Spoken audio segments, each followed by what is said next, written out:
Now, Newsman Dennis Daly presents his unique look at current events in another of his wide-ranging daily video blogs.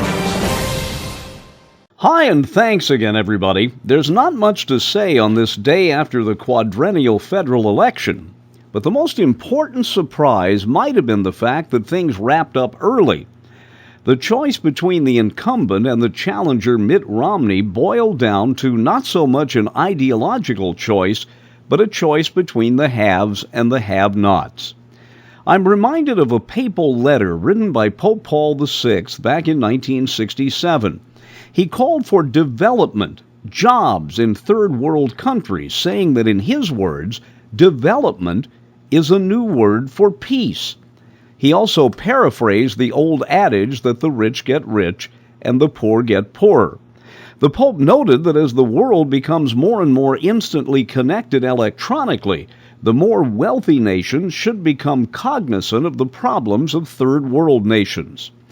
The divisions in American politics have largely been manifests in a tug-of-war between the rich and the poor, and secondarily between urban and rural folks. We vote our vested interests, and some cannot see beyond that narrow scope. But if the bottom line is looking out for number one, why not? When I covered the GOP and the Democratic conventions in 1996, I had the chance to eavesdrop on a lot of conversations in restaurants.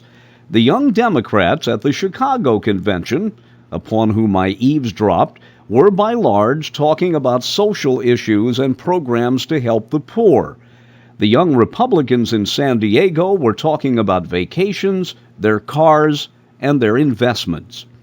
Just as it was difficult for many dyed-in-the-wool right-to-lifers to even think about voting for a Democrat, the only gay men I know who are Republicans are filthy rich, have little to worry about, and talk about their vacations, their cars, and their investments. If I could wave a magic wand, I would create a situation where the president would ask Mitt Romney to appear with him on television, and then appoint Romney as his special liaison to Congress. Both men last night pledged to work for a bipartisan America. It's time they proved they were sincere. I'm Dennis Daly with your Daily News Update.